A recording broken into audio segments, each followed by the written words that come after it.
right that people have to be tagged. When you tag a cell phone, let's just say we're talking about cell phones. Cell phones give you a geolocation. Every cell phone signal sends a geotag, but only on the service network that controls that phone. The United States doesn't have access to most of the service providers in the Middle East. So you already have to have someone to interlocute the Middle Eastern service provider with the West. And then on top of that, you then have to be able to identify that that selector, that cell phone, belongs to that person. Again, if you think that the United States is so powerful, it has every cell phone of every person around the country, around the world, I think there's biometric tagging that is not necessarily electronic based. So you're saying that I appreciate your point of view.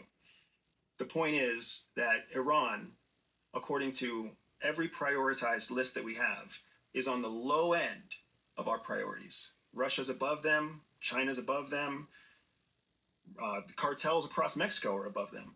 So somehow we had such refined intelligence on. What's your conclusion here, Andrew? Because I feel like there's a second half of your point that's missing, or like a conclusion that you're pointing towards, but not saying. Isn't it just the lowest of the hanging fruits of all the ones you mentioned also? Correct. It doesn't. So what I'm saying is, it doesn't make sense that we would take this action unless we are really just acting on the behest of our allies for some other kind of gain, a personal gain for the Trump brand, if you will, some sort of hegemony that the United States is desperately grasping for because we realize that we don't have that power and influence anymore. And as a result of these actions and actions like what we took in Venezuela, we have now empowered and validated some of the worst regimes in the world that we've always held accountable for taking the same kind of actions that we take. And who are you concerned about as it relates to other regimes? China, Russia. Russia, I believe that a big part of the reason that Zelensky hasn't been assassinated by Russia is because that would be crossing a red line. That would infuriate Europe and the United States because you don't attack world leaders. We just gave them permission to do so. The same thing in Taiwan. Now China has free reign to just assassinate one person in Taiwan. And that's just them. We're not even talking about Pakistan and India. We're not talking about any of the border disputes that are happening anywhere else across Asia or warlords in Africa. We just validated these illegal, inhumane, extrajudicial processes all over the world. So unlike these other world leaders, Khamenei was his philosophy, his entire ideology is built on death to America, among death to other things. You don't have other world leaders. You don't have the president of Taiwan saying death to China. You don't have Zelensky even saying death to Russia. He might want Putin dead, but he doesn't want the demise of the entire Russian Republic.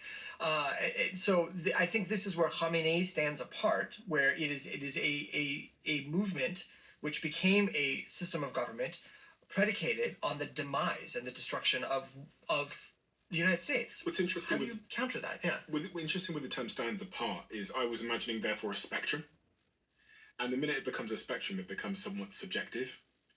So, one might say, well, we think they wanted to hurt us. Whereas before in my head, when I grew up, I always used to see these wars and go, why don't they know where the guy lives? Like, I know that sounds like a simplified, but they know where he is. Why don't they just take him out? And it always felt to me that was off the table in war. You can't just assassinate a leader because you don't like them or you're having a sort of geopolitical disagreement. And it's actually only in the last sort of year or two that I've thought, okay, maybe it is free reign to just fly in and snatch someone out of bed with their wife, which is what happened in Venezuela. And then seeing this, that you can just drop a bomb on them wherever they are, it does kind of make you, wonder, maybe this is now on the table. I've never really seen that in my lifetime. I mean, I know there were some things that went on in Libya and Iraq and so on, but to snatch a prime minister out of bed with his wife and fly him over and with photos of it, I go, wow, this is a new type of geopolitical action. It's what our Secretary of State is calling the golden era of the United States. The old world is gone. Like this is the narrative coming out and being spread by the representation of the free world. France, Macron just this morning stated that to be free, you must be feared. This is the world that we're creating. Death to America.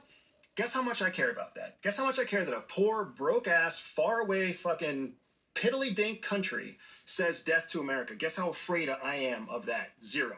And guess how afraid Multiple people who have led the United States have been afraid of that. They're not. You can say it all you want.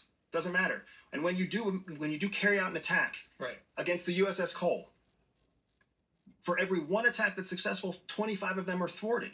That's the benefit of being the most powerful military in the world. You don't have to worry about everybody who chants in the streets.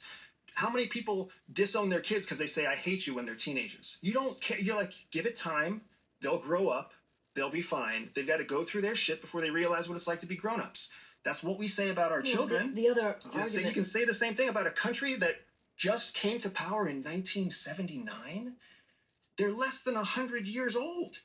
What do they know about how to actually be a country? What do we know? We're only 250 years old.